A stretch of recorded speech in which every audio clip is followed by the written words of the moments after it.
welcome back to Happy and Healthy. It's your host, Janine Amapola, and I'm so excited for today's episode. Happy Tuesday. Just a quick reminder, I do upload these episodes every single Tuesday, so we are back in season 2. I took about a 2-month break so I could take some time to kind of be like, okay, what do I want to talk about? What do I want to do with this podcast? And I'm really stoked for today's episode because I have an amazing guest for today's episode.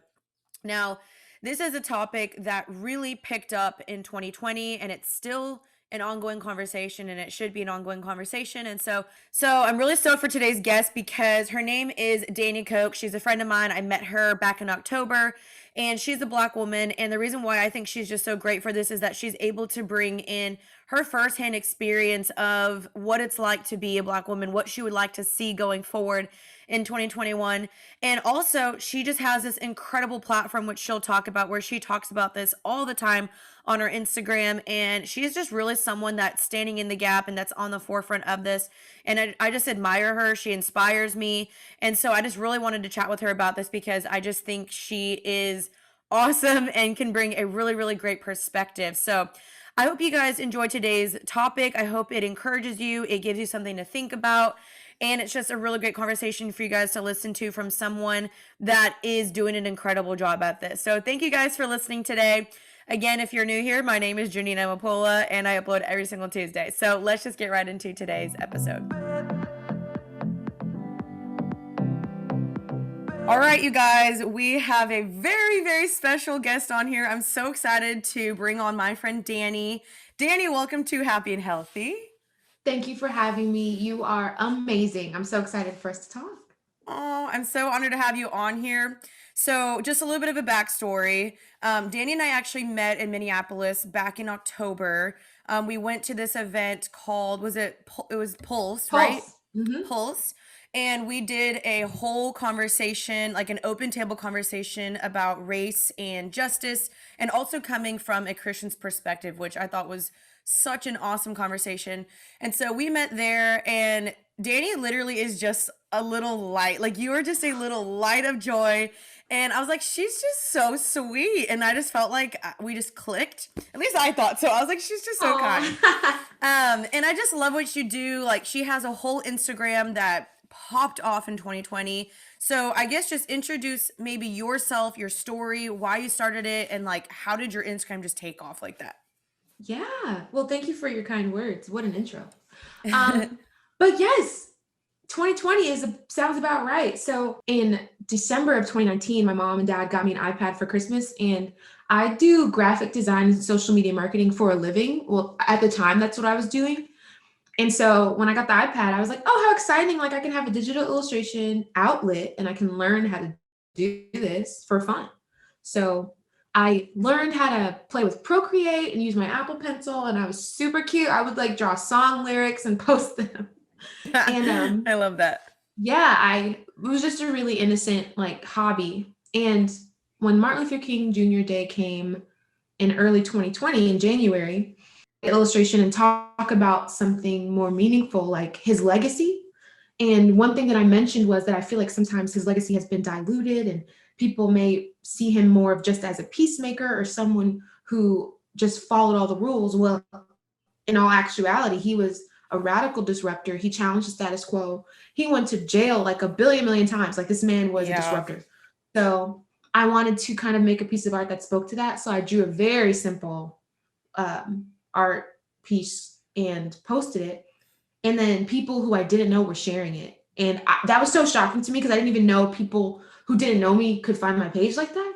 Yeah. So I was super excited and thought, well, Black History Month is right around the corner. What if I just keep doing this and talk more about issues that matter to me as a Black woman and speak more to how we can all be more involved in anti-racism and kind of open the conversation for people who otherwise wouldn't engage out of fear of being wrong or fear of not knowing all the answers. And ever since then, I've been able to keep making art and people have been finding it. And we've been having really good conversations because of that. That's awesome. Yeah, your Instagram is so great. And honestly, you make it so clear and easy, but also you do it in such a beautiful way because like you do art and you're really talented. Like if y'all haven't checked out our Instagram, go check it out. It's Oh Happy Dani. You're so talented. Like your stuff is so pretty and it's like very clear and concise. And then I always go back and refer to it when I'm trying to have a discussion or when I'm trying to think about things or whatever it might be. I go back to her Instagram and I'm like, okay, I love the way that she makes it very like clear for you to see. And you also do it in such a graceful way. Because I do, and I will say that I'm a little nervous for this conversation. Kind of what you were saying is that you're saying that some people are like, how do I have this? I don't know what to do. How do I start it? I definitely think 2020 was a year that revealed a lot of people's hearts and thoughts, and it was a very divisive year, especially with everything that happened. And Hmm. so, people were like trying to decide, well, how do I handle this? What do I do? What do I believe? And how can I have these conversations? And so, I really think that you were on the forefront of that, which is so cool to see. And like your Instagram grew, but not even that, like you really got to help people out in the midst of that, which I just think is so cool. So props to you for that. But I'm excited to have this conversation with you a little bit because I really think you are someone that is very understanding in this conversation and you're very easy to talk to about this. So again, thank you for that. But I wanted just to ask you kind of what was 2020 like for you in terms of what happened with the racial injustice and what did you learn or what were you so just disheartened by? Yeah, that's a really good question. So 2020 for me, I like to say that it's the year that racial injustice took center stage. I never say that it's the year that racial injustice came on the scene because it's not a new issue. It's something that we've been dealing with for a long time, especially me as a Black woman. But what I Mhm. found in 2020 that I was super excited about was that people were starting to wake up to not only the severity of the issue that they otherwise might have looked the other way about, but they were also awakening to the role that they themselves had to play in the larger story of justice and what it means to be an ally or to stand in solidarity with someone or to actively seek justice on the behalf of another person. And so that was super cool to me to witness because even though it felt like blow after blow after blow when it comes to the Black Lives Matter conversation, there was also a lot of action to be seen from that. And even more importantly, a lot of internal reckonings taking place, which led to conversations that people were having in their families and with their loved ones. So that gave me a lot of hope to see. And I feel like we really made progress as a nation in that regard, at least in my opinion. Yeah, no, I completely agree. And I think I like that you said you're like, it's not that it all of a sudden showed there was racial injustice. It just really brought it more to the surface where it's like, how can we deal with it? Because I do think there are people that their jobs are to deal with racial injustice and that their passions are that. And there's racial injustice has been happening for decades and decades and decades, as we know. Mhm. But I just think 2020 was so significant to finally kind of like get down to the roots and be like, these are the roots that we're planting.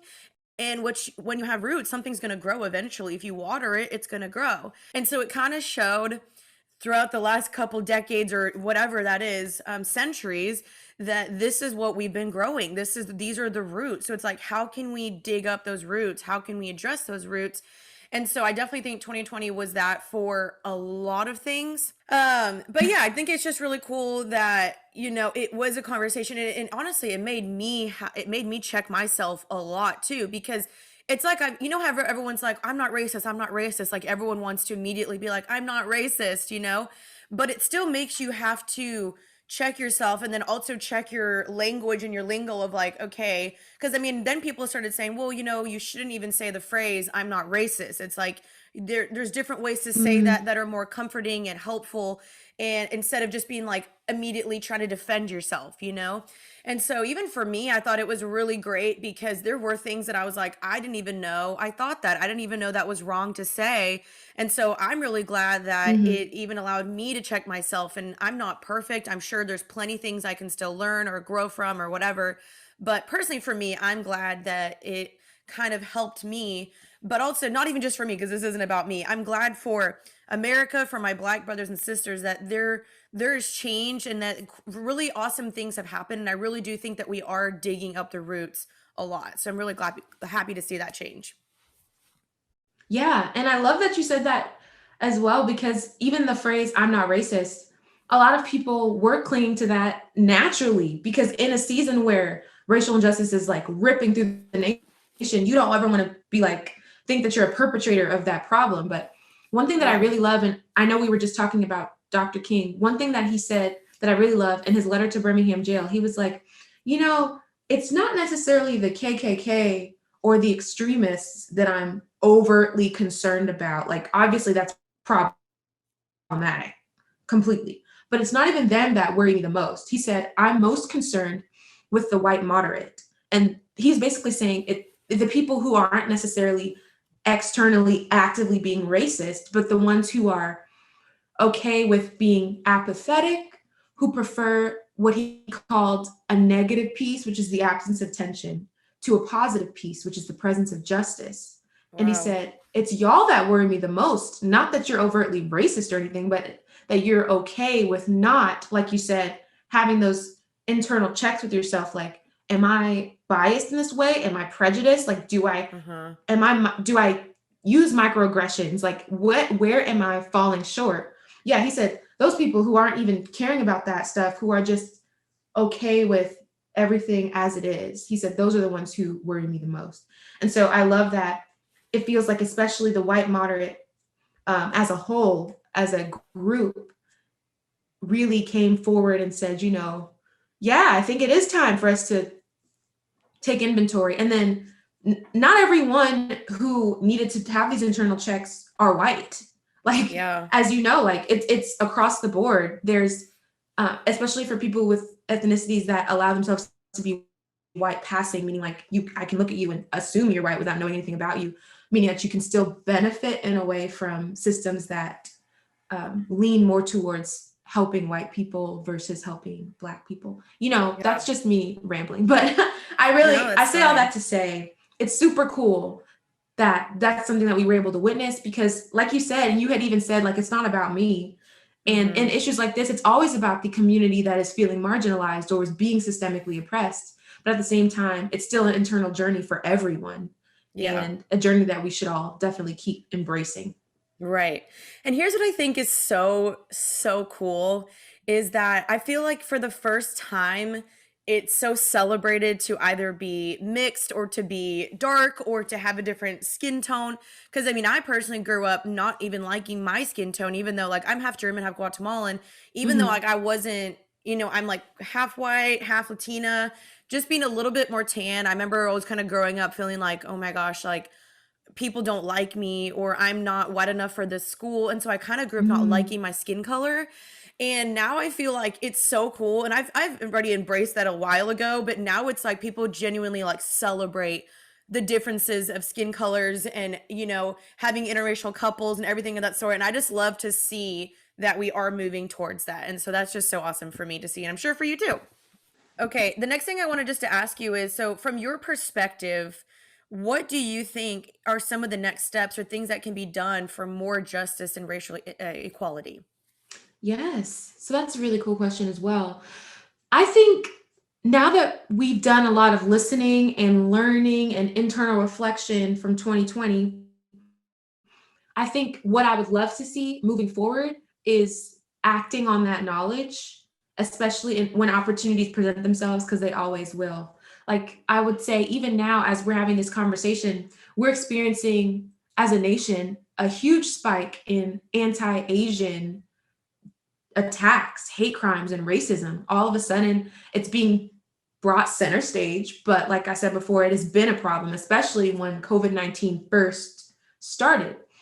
And so I think with this conversation, there's often this thought process of a binary. It's like it's a white versus black conversation, which I think um, is always very important, because as a black woman from the black community, we are often dealing with the symptoms of white supremacy, which is just the idea that white people have control over systems in the country, and not necessarily being a white person is wrong by any means, but it's just the fact that there's a system in place that benefits white people in many instances. But I say all that to say, even right now with what's happening with Asian Americans, it's important to say, it's not just this binary of white versus black. As you said, you're of mixed race, and there's a lot of people from all sorts of different ethnic backgrounds who are experiencing marginalization, oppression, and racism.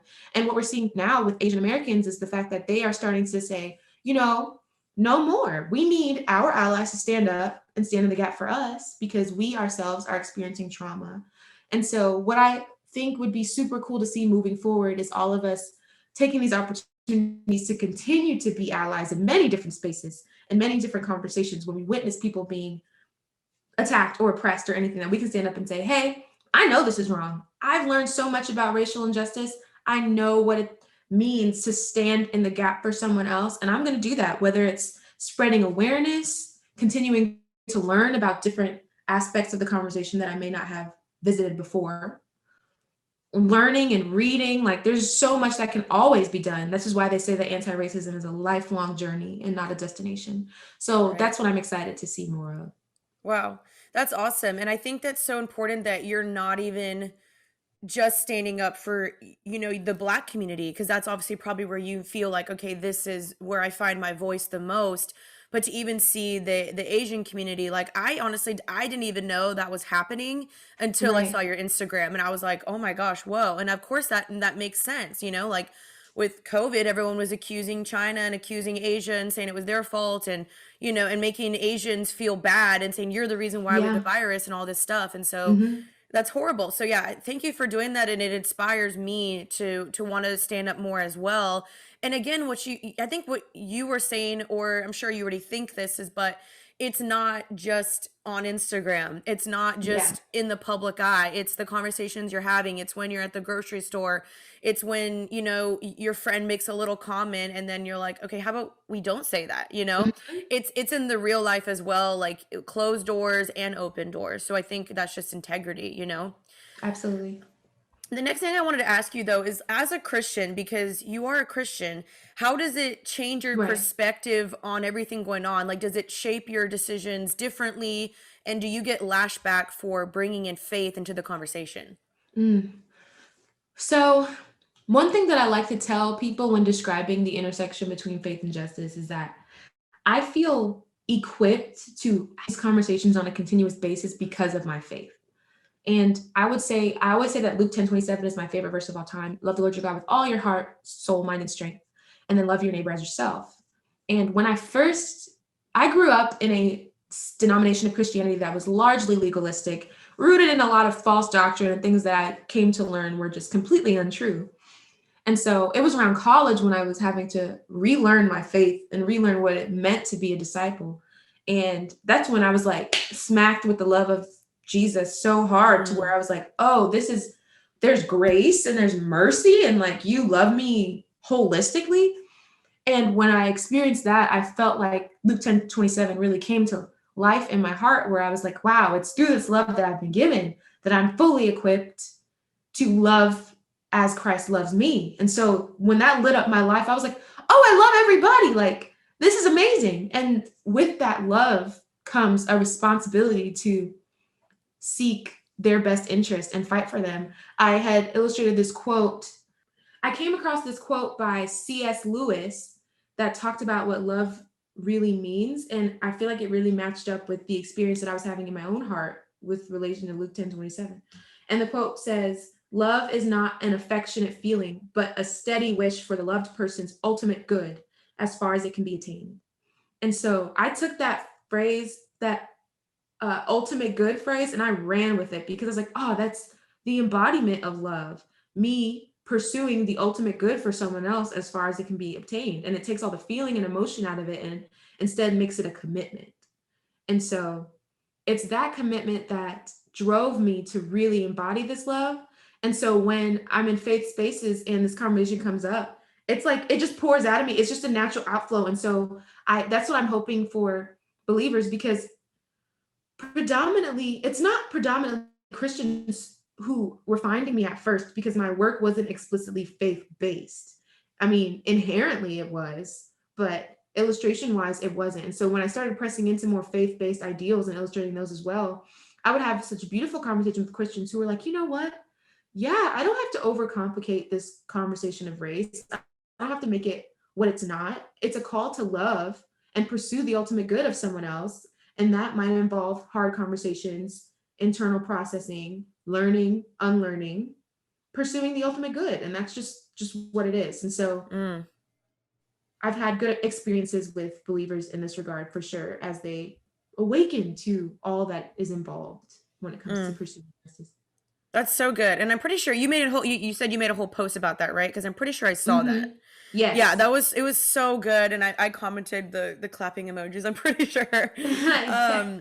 Yeah, really awesome. And I mean, overall, like as a Christian, if we truly understand who God is, God's love, and the way God sees people, and that we were all made in God's image, then Mm-hmm. you don't look down upon any race. I mean, it shouldn't even just be, black to white, white to black, any race. If we're all created in God's image, and if we all are called to love our brothers and sisters as ourself, then that's the call to action is love. And it's not and loving people is being having grace and truth in the conversation, having, like you're saying, the hard conversations, listening to them. And so I love that you again just very clearly listed like this is what you can do. And I love that. And I guess something that I wanted to ask you is, as you have grown on Instagram, as you're having these conversations, as this has become, I would say, more of your predominant job, have you lost friends? Has your circle changed? Have people in your life made you feel weird about this at all? Like, how has your friend circle changed since this has kind of blown up? Yeah. So it's very interesting. I have always been talking about this kind of stuff offline. And so the relationships that I already had in place, we were all on the same page. We had a mutual understanding about where we stood in areas like this. And it's not to say that I don't have friends who identify differently, maybe politically or even when it comes to faith. But the bottom line is, I don't tolerate relationships where people aren't okay with denouncing hate in all forms. Like, and so That's good. thankfully, I haven't had to cut anyone out of my life because of a disagreement like this. But if there was ever a case where I was friends with people who were actively racist, actively practicing hatred, and didn't want to do the work, I can't be in relationship with that person because of how important this is, especially as a disciple, how important this is to me walking out my faith.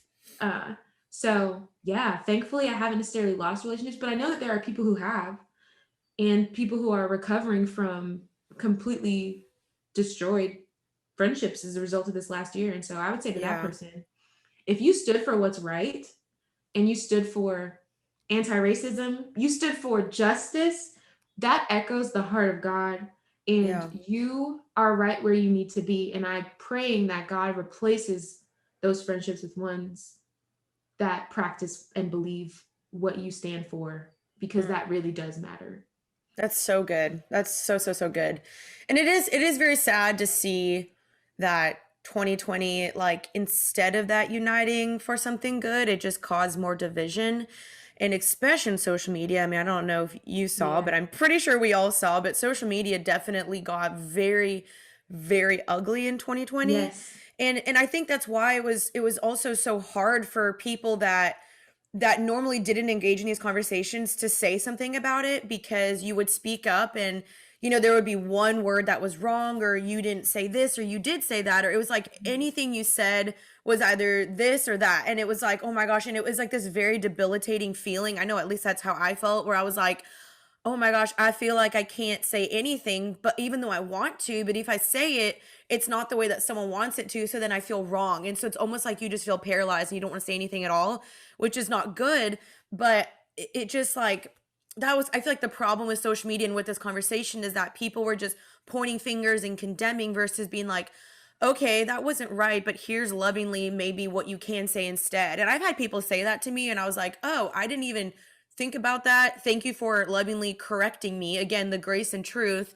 But I like that way. I like the approach of people doing it like, hey, here's what you should say or you can say instead, to be more loving and kind, versus like, I can't believe you said that. You're a racist. And I was like, oh my God, that's not what I was trying to say. Yeah, yeah. So I just hope in 2021, and I also want to know what your hopes are for 2021 with this, and like what you would like to see. I know you kind of talk about this a little bit more, but just with social media, like I just hope a little bit that we can obviously have these conversations, but it's not as divisive as it was in 2020.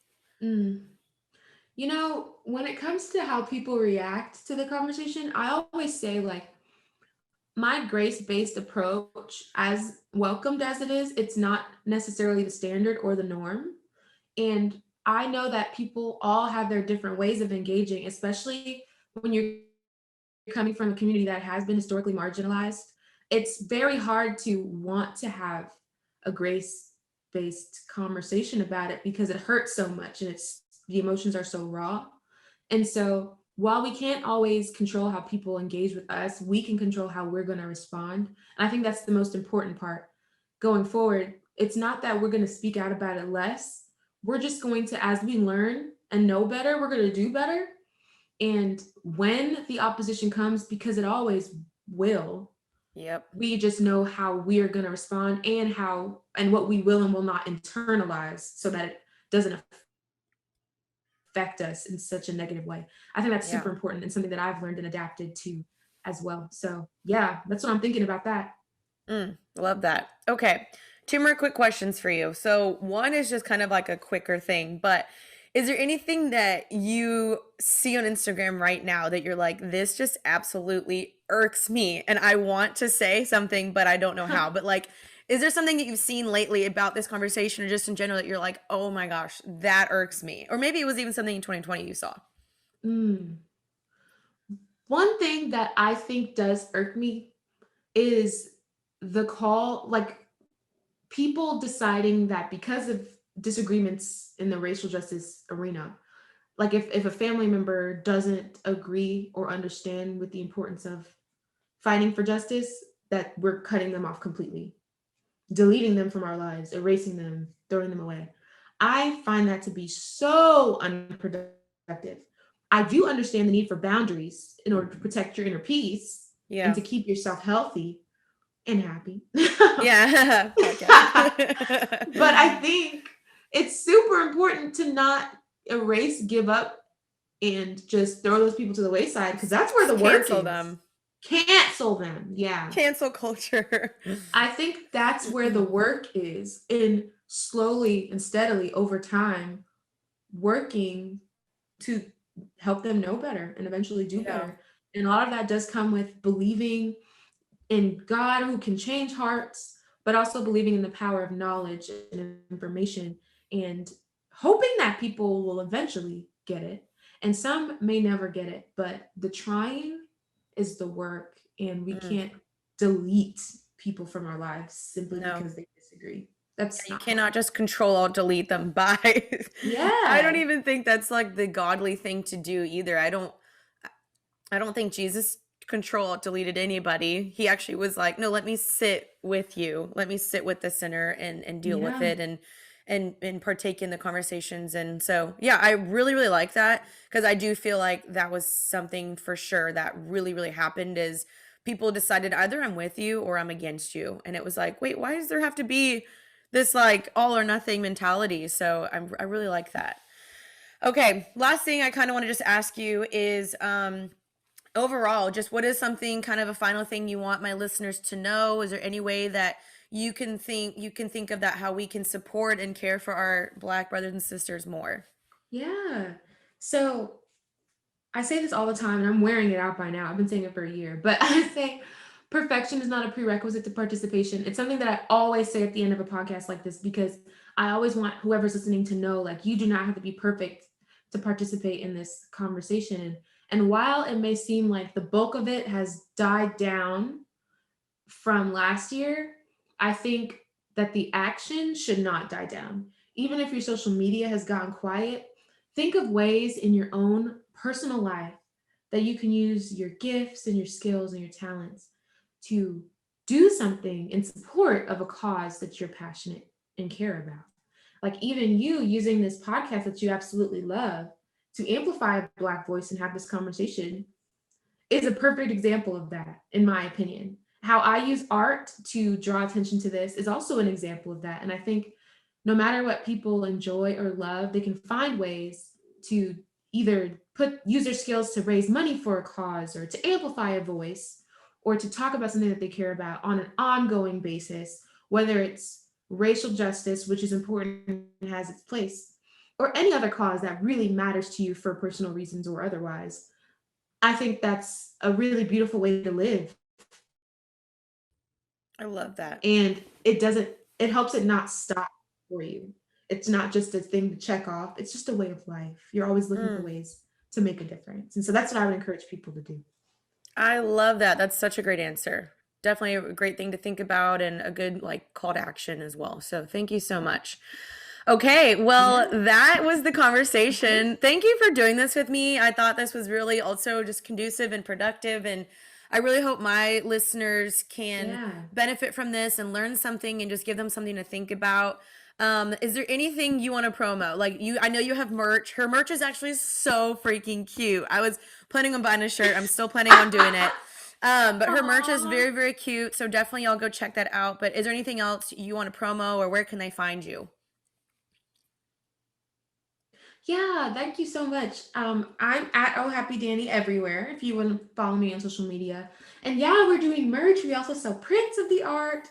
And most recently, I dropped a class on Skillshare all about how you can create illustrations on social media or any art medium that you choose and make change in the world around you, which kind of ties nicely to what we just talked about, using what you have to make a difference. So that class just dropped and I'm super excited about it. But yeah, even if you just want to find me on social media, send me a message at Oh Happy Dani everywhere. Oh, I love that. Well, thank you so much, Dani. You're just like I was saying, you're such a light and such a joy, and you just have such a poise about you, and I just admire that. So I hope I see you soon somewhere in the world. I don't know where, but I I heard love you're to see you moving soon. soon, so maybe it'll be sooner than you think. I know. I'm moving back to Dallas, so that's exciting. So if you're ever in Dallas, you know where to find me. Yeah, you're the best. Thank you so much. Oh, I love this. Well, thank you guys for listening. Check out her Instagram. It'll be in the description of this podcast. And remember to stay happy and healthy. Bye, guys. Bye.